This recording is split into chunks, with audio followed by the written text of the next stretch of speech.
இன்னைக்கு சமூக வலைத்தளங்கள், பேப்பர், தொலைக்காட்சி எதுல பார்த்தாலுமே இன்னைக்கு தலைப்பு செய்தி என்ன தெரியுங்களா? எல்லாருமே ரொம்ப ஷாக் ஆயிட்டாங்க.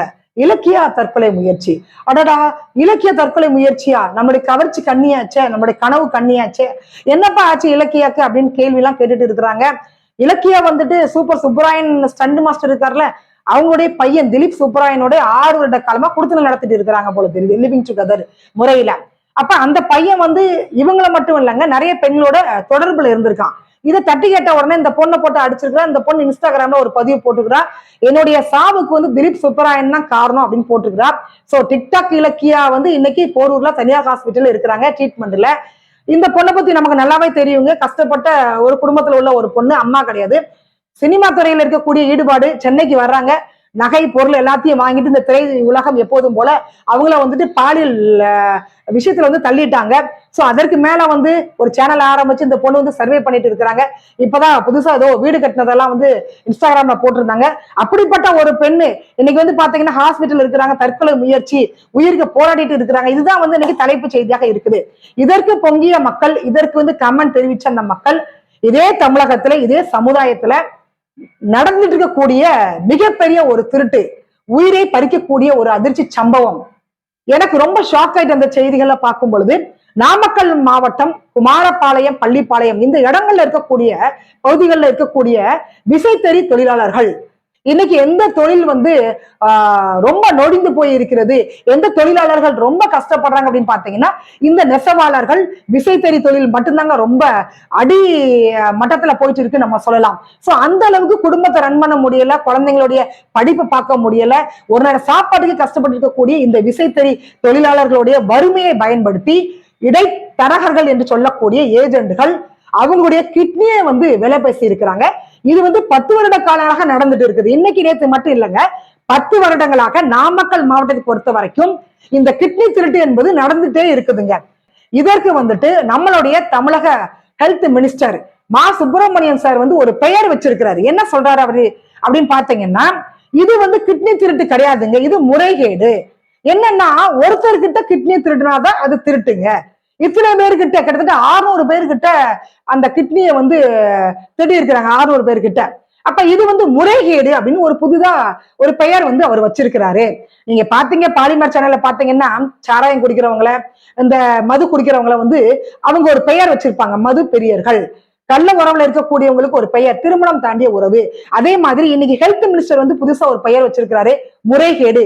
இது திருட்டுலே வரவே வராதுங்க அப்படின்னு சொல்லியிருக்கிறாரு. அப்ப 10 வருட காலங்களாக இந்த மாதிரியான ஒரு விடயம் நடக்குது அப்படின்னா, அப்ப ஏடிஎம்கே ஆட்சி இருந்தது இல்ல இதற்கு முன்னாடி, இப்பதான் 4.5 வருடங்களாக டிஎம்கே ஆட்சி, அதற்கு முன்னாடி இருந்த ஏடிஎம்கே ஆட்சி. அப்ப அப்பத்துல இருந்து இது நடந்துட்டு தான் வந்துட்டு இருக்குதுங்க. அப்ப அரசாங்கத்துக்கு தெரியாமல் இந்த விடயம் நடக்க முடியுமா, சாத்தியம் இருக்குதா என்றால் நிச்சயமாக பண்ணவே முடியாது. ஏன்னா நீங்க வந்து ஒரு கிட்னியை வந்து நீங்க இப்ப சேல் பண்றீங்க, அது வந்து அதிகாரப்பூர்வமாக உங்களுடைய அனுமதியோட அந்த கிட்னி சேல் பண்றீங்க அப்படின்னா கூட அதற்கு கவர்மெண்ட் வந்து ரைட்ஸ் கொடுக்கணும்.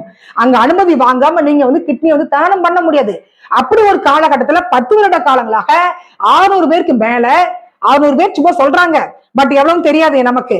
சோ கிட்னியை வந்து திருடி இருக்கிறாங்க. அந்த கிட்னி திருடி பல லட்சம் ரூபாய்க்கு வெளியில வந்து வித்திருக்கிறாங்க. யார் இந்த காரியத்தை பண்ணுனது அப்படின்னு கேட்டீங்கன்னா, யாரு பண்ண முடியும்? மருத்துவக் கல்லூரி தான் பண்ண முடியும்.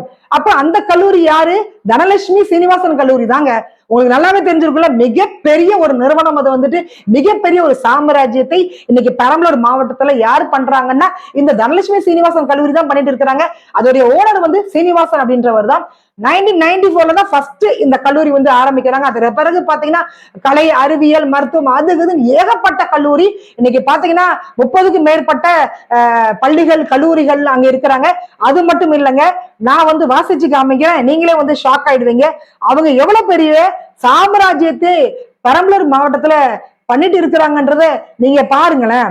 அதாவதுங்க, இந்த கல்வி நிறுவனங்களுடன் பல்கலைக்கழகம், மருத்துவ கல்லூரிகள் மற்றும் மருத்துவமனைகள், புதுப்பிக்கத்தக்க எரிசக்தி ஆற்றல் உற்பத்தி, உயிரி ஆற்றல் உற்பத்தி, நிதி நிறுவனங்கள், சிட்பண்ட்ஸ், சர்க்கரை ஆலைகள், நட்சத்திர ஹோட்டல்கள், கட்டுமானம், இன்சூரன்ஸ், பால் பண்ணை, போக்குவரத்து மற்றும் மின் உற்பத்தி நிறுவனங்கள் பல வேரூன்றி விருட்சமாக வளர்ந்து வருகின்றன. இவ்வளவு பெரிய ஒரு சாம்ராஜ்யத்துக்கு ஓனர் தான் இந்த சீனிவாசன். அவருக்கு பின்னாடி பேக் போனாக யார் இருக்கிறாங்க, இவ்வளவு பெரிய வளர்ச்சி எப்படி வந்ததுங்க அப்படின்னு பாத்தீங்க அப்படின்னா பின்னாடி இருக்கிறது யாரு, நம்மளுடைய அமைச்சர் KN நேரு அப்படின்னு பத்திரிகைகள்ல செய்திகள்ல நான் படிச்சேங்க. இது வந்து நான் சொல்லலைங்க, பத்திரிகைகள்ல வந்த செய்தி, அதிகாரப்பூர்வமாக வந்த செய்தி இது. சோ ரெண்டு பேருமே வந்து ரெட்டி சமுதாயத்தை சேர்ந்தவங்க. அதனால வந்து திருச்சி மாவட்டத்தை பொறுத்த வரைக்கும், பெரம்பலூர் அந்த பகுதியை பொறுத்த வரைக்கும் பாத்தீங்கன்னா அங்க ரெட்டி சமுதாயத்தில் இருக்கிறவங்க தான் மிகப்பெரிய கோடீஸ்வரராக லட்சாதிபதியாக இருக்கிறதா தகவல்கள்லாம் வந்துட்டு இருக்குதுங்க. அப்படியே வந்துட்டு சீனிவாசனை வளர்த்து விட்டது வந்து KN நேரு அமைச்சர் தான் வளர்த்து விட்டாருன்ற செய்தியும் சில சேனல்கள்ல நான் பார்க்கதான் செஞ்சேன். சோ அந்த மாதிரி இருக்கக்கூடிய அந்த தனலட்சுமி சீனிவாசன் கல்லூரியில தான் இவ்வளவு பெரிய திருட்டு நடந்திருக்குது. அதுவும் போக சித்தார் அப்படின்ற ஒரு கல்லூரி, இந்த ரெண்டு கல்லூரி மருத்துவ கல்லூரிகள், இந்த ரெண்டுலயுமே வந்து பாத்தீங்கன்னா இவ்வளவு பெரிய திருட்டு நடந்திருக்குங்க. கிட்டத்தட்ட 600 பேருக்கு மேல வந்து கிட்னி எடுத்திருக்கிறாங்க. அதாவது அவங்களுடைய அனுமதியோட எடுத்ததா சொல்லவே இல்லைங்க, தானம் கொடுத்தா பரவாயில்லைங்க. ஆனால் இவங்களுடைய வறுமையை பயன்படுத்தி கிட்னி மட்டும் எடுத்தாங்களா இல்ல வேற என்னென்ன உறுப்புகள் எடுத்தாங்கன்றது நமக்கு தெரியல. கோடி ரூபாய் கொடுத்தாலும் கிடைக்காத ஒரு உறுப்பு எதுனா நம்முடைய உடல் உறுப்புகள். அந்த உறுப்பை வந்துட்டு சில ஆயிரத்திற்காக அந்த விசைத்தறி தொழிலாளர்கள்ட்ட இருந்து வாங்கி இருக்கிறாங்க, திருடி இருக்கிறாங்க அப்படின்னா எவ்வளவு பெரிய குற்ற சம்பவம் அப்படின்றத நீங்க பாருங்க. நாம என்ன சொல்றோம் அப்படின்னா, நீதிமன்றம் தாமாக முன் வந்து இந்த வழக்கை கையில் எடுத்து CBI விசாரணைக்கு உட்படுத்தி இதுல என்ன நடந்துட்டு இருக்குது, இந்த மருத்துவ கல்லூரியில இது மட்டும்தான் நடந்துட்டு இருக்கா, பாலியல் வழக்கு நடந்ததாக சொல்றாங்க, அந்த சம்பவங்கள் உள்ள நடந்திருக்குதா சொல்றாங்க, அப்புறம் கொலைகள் நடந்ததா வர சொல்றாங்க. ரொம்ப பயமா இருக்கு, கேட்கறதுக்கே நமக்கு வந்து பயமா இருக்குது. இன்னொரு கல்லூரி செங்கல்பட்டுல இருக்கக்கூடிய ஒரு கல்லூரி, சோ அது வந்து புதிய தலைமுறைக்கு சொந்தமான ஒரு கல்லூரிங்க. அந்த கல்லூரியிலும் கூட நிறைய செய்திகள் இந்த மாதிரி வந்துட்டு இருந்தது. உள்ளே வந்து மருத்துவ மாணவர்கள் வந்து கொலை பண்ணப்படுறாங்க, அங்கேயே வந்து புதைச்சிடுறாங்க, அந்த மாதிரியான செய்திகள்லாம் பேப்பர்கள்ல நிறைய வந்துட்டு இருந்துச்சுங்க. கல்லூரிகள் பள்ளிகள் மிக ஒரு மர்மமான ஒரு இடமாக இன்னைக்கு இருக்குது. அதுவும் மருத்துவ கல்லூரின்னு அவங்களுக்கு A to Z எல்லாமே தெரியுங்க. உடல் உறுப்புகள் பற்றி எல்லா விடயத்தையும் அவங்க படிச்சுட்டு இருக்கிறதுனால ஈஸியா வந்து ஒரு பர்சனை வந்து அவங்களால ஏமாத்தவே முடியும்.